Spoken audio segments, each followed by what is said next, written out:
Hello YouTubes, and welcome to my next play. The game is Zelda II, The Adventure of Link, with me, Blue Ankylo. So this time we've traveled all the way back to the NES era. I've played a couple Super Nintendo games and a Game Boy Advance game, and now I'm going even further back to another one of my favorite old games. In fact, I like this game so much, I learned how to program most of it, and I made a sort of project on my own and got quite a long way into making a side-scroller in this game sort of fashion. Now I believe if we wait for just a few seconds here, we should see a little bit of an intro story. There's not a whole lot of that in these games. So, after Ganon was destroyed, Impa told Link a sleeping spell was cast on Princess Zelda. She will wake only with the power of number 3 Triforce sealed in a palace in Hyrule. To break the seal, crystals must be placed in statues in 6 well-guarded palaces.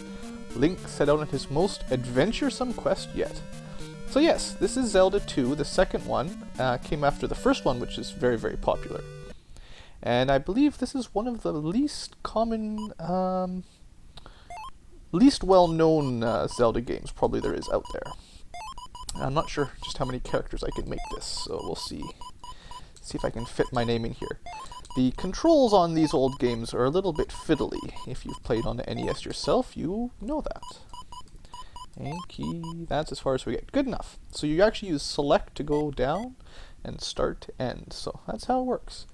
So let's get started, shall we? Blue Anky. Oh yeah. So there she is. The princess is sleeping. And we're going to try to wake her up.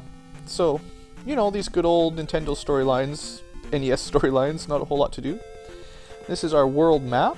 If you're on the road, you're safe from monsters. If you head out, monsters will appear and you get an encounter like this. So we can stab. When we have full life, we'll shoot a little sword beam. And that's about it. We can jump and that's all good. One thing you'll have to get used to is sort of where your shield is, if you're up or down on your shield. Because you can block you can block projectiles and some things. Let's see, what do I need to explain? The numbers, sword 1, magic 1 is like your level, and then the white bar and the red bar are your like magic MP points and like hit points. And then we got level up actually, so that's cool. Start for that one. So now our life is 2, which it more correctly means your defense. You still have 4 squares worth or 4 hearts worth of life, but your defense is a little bit higher, so you'll take less damage. Now these ones are harder fights. The little blobs are not so difficult, and also leveling up your life restores you to full hit points, so that's convenient. You'll also fight a different battle if you're in the forest, or various different types of biomes, I guess you might call them.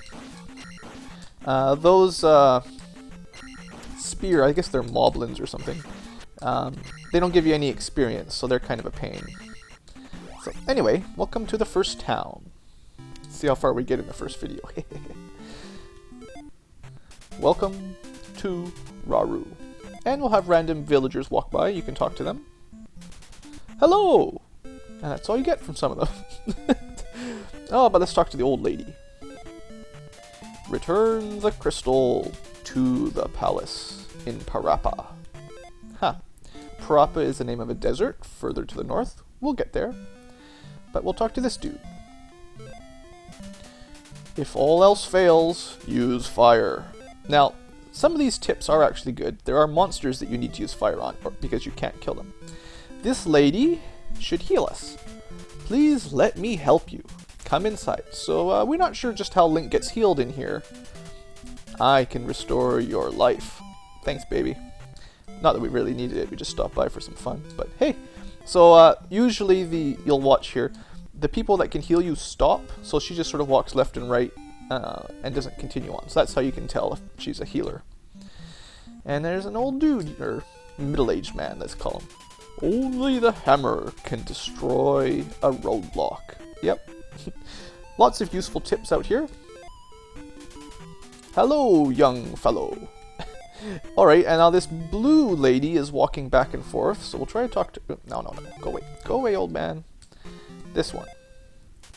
Talk with my father before you leave town. Each town you visit has a spell you can learn. This is the easiest one to get, obviously.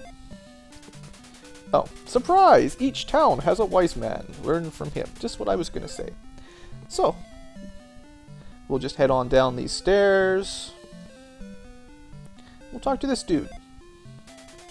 In Parappa Desert, use this magic to survive. Well, alright. Thanks, buddy. Shield. And the number beside it is how much it costs. 32 is 2 blocks of mana, if I remember correctly. I think it's 16 per square. And as you get magic levels up, the numbers will go down. So like once you hit magic 2, it'll cost maybe 24 or something like that. You know, that's how it goes.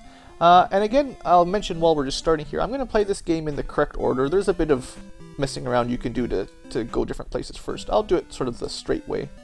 Hey little boy. Get candle in Parappa Palace. Yeah, and then go west, sure. You know, NES, not a whole lot of memory to hold information and stuff. So that would be a boulder that you need a hammer to break.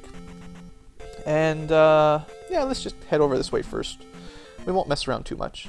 We found our first cave, and it's dark, so you can't actually see enemies.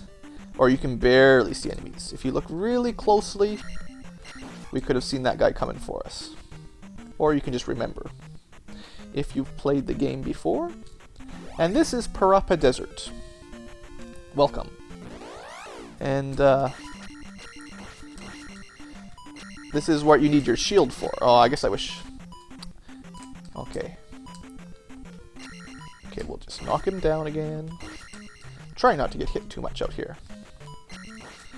This is a hard desert battle. Ah, we got a little bit lucky and got a...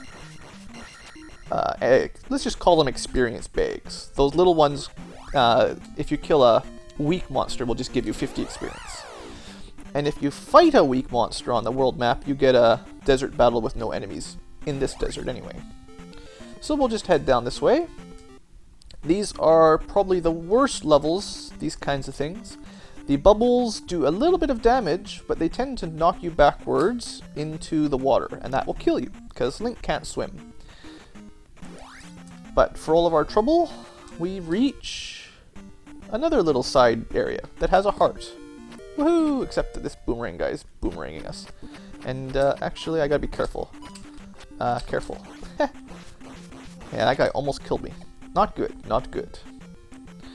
So yeah, this game is pretty hard. Probably one of the reasons it didn't get too popular is it is pretty darn difficult, actually. There's a lot of stuff that can kill you.